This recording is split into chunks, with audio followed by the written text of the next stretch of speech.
Joining us on the line is Ambassador Nikki Haley. She is former U.S. permanent representative to the United Nations, of course, served as a member of President Trump's cabinet and the National Security Council, and is the former governor of South Carolina. Her new book is With All Due Respect. Nikki, great to talk to you. No, great to talk to you. How's the new little one?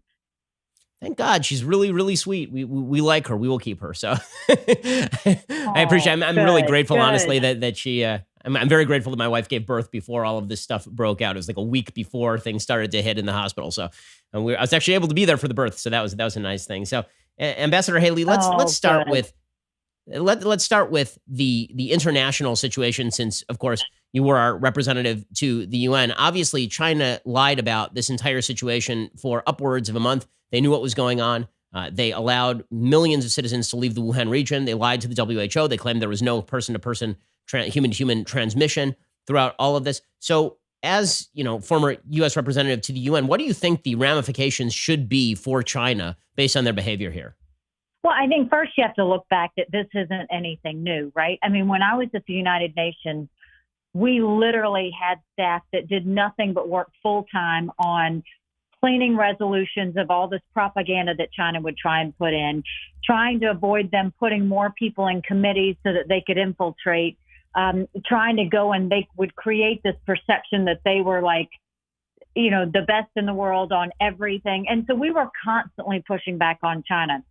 And the hard part with China is they constantly lied. It was just a given. They care more about their reputation than they do about the health of their people.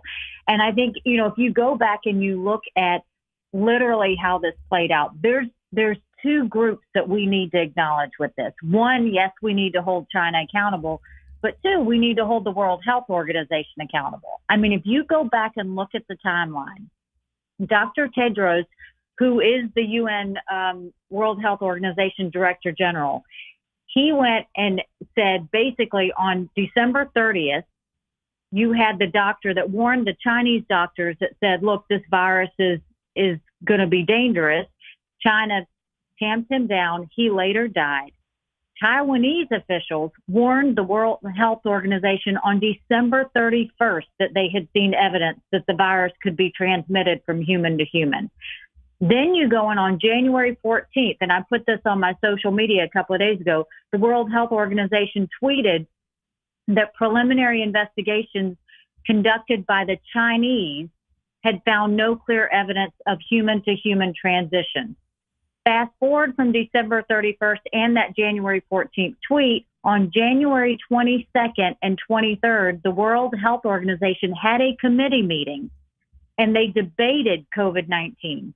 As whether they should announce it as a public health emergency or international concern. The Director General then, instead of doing what he needs to and announce it then, he goes to China for political meetings. So they hold off announcing it as a pandemic. Then on January 30th, at the end of all this, a month later, after his trip to Beijing, that's when he recommended that we just limit trade and movement. And thank God the president ignored his advice and stopped the movement from China and stopped all flights coming in. But there you have in early February, the president went and placed the travel ban. And at that point, the director general then criticized the United States for doing that, saying that it was unnecessarily interfering with international travel and trade. And then he goes on March 20th and praises China for doing such a good job with the coronavirus. So my big beef first is with the World Health Organization, because the entire world was listening to them. Then it is to hold China accountable for doing what they've always done. I mean, they've always cheated when it's come to intellectual property. They've always cheated and lied on anything we've ever dealt with. So they're doing what they always do. But the World Health Organization really needs to be held to account to ask, why were they showing such favoritism to China? Because the fact that the Taiwanese first brought this to their attention back on December 31st, China dislikes Taiwan so much, and they don't want the UN to ever acknowledge Taiwan, to the point that Taiwanese people couldn't even visit the UN. They wouldn't even allow them to get access into the United Nations to visit. So we've got two people to hold account. We've got two groups to hold to account. China's one of them, but the World Health Organization is another. So how do we hold these organizations to account? So there was some talk inside the Trump administration when you were at the UN about even pulling out of the UN completely, or at least defunding certain sections of the UN. Right now, China is sitting on the UN Human Rights Commission, which of course makes no sense. The WHO is another international institution that apparently has been taken hostage by the Chinese. How should the U.S. in the future think about these international organizations, or should we think about pulling out of them and reforming new international organizations that don't operate at the behest of rogue powers like the Chinese government or the Russian government, for example? Well, I mean, I think the easy thing is saying, yes, the U.S. should get out of the United Nations. The problem is, and I think that the difficult part in the decision making with that is the fact that the United States holds a veto. And as long as we have that veto power, there's a lot of things we stop. We stop the Chinese from spreading false information. We stop the Chinese from getting information out through areas like the World Health Organization or other organizations and doing that. And so the veto is very powerful. The United Nations itself is ridiculous. I mean, the fact that we haven't heard the Secretary General speak up on this is a concern. What I have seen is many countries are upset with China right now. And the key is, one, they have to have a Security Council meeting calling China to account. Secondly, the United States needs to go and check and see how we can rein things in. We've got to go back and acknowledge the fact that we rely too heavily on China. And especially when it comes to medical equipment and pharmaceuticals, when you think that China produces half of the world's supply of medical masks and most of the active pharmaceutical ingredients, that's terrifying. That's a national security risk. So that's the first thing, is we've got to go and pull that back over and make sure that we're not overly reliant. This doesn't mean that we don't need to do business with China, but we certainly don't need to have our lives in their hands, in the fact that they could at any given time just go and pull these resources and not let us have them. So I think that there needs to be one person that the president appoints that is in charge of nothing but how we deal with China going forward, holding them accountable, making sure we put penalties on them where we need to, making sure that we're not reliant on them on multiple different things, and then going back and creating a new relationship with China and a new relationship with the world in terms of how they view China. I think that the president has done a couple of good things. Recently he did put an executive order in place that would strengthen our relationship with Taiwan and strengthen the fact that we are going to continue to increase diplomatic ties. That infuriated China in the process, but we've got to do a whole lot more. And, we can't do this fast enough. It's going to be really important going forward. So let's talk, Ambassador Haley, about the COVID impact in the United States. So obviously you weren't just U.S. representative to the UN. You were also a governor of a major state in South Carolina. So the president has been urged to issue things like national lockdown policies. He's been resistant to that. He says we're a federalist system. What do you think is the proper measure for the president to take here on a nationwide basis? Do you think that he should be relying on the mechanisms of federalism here? And two, let's say that you were governor of South Carolina again, and you were in the middle of this. What sort of orders and measures would you be taking in order to tamp down the virus while also trying to preserve, semblances of freedom, at least at this point?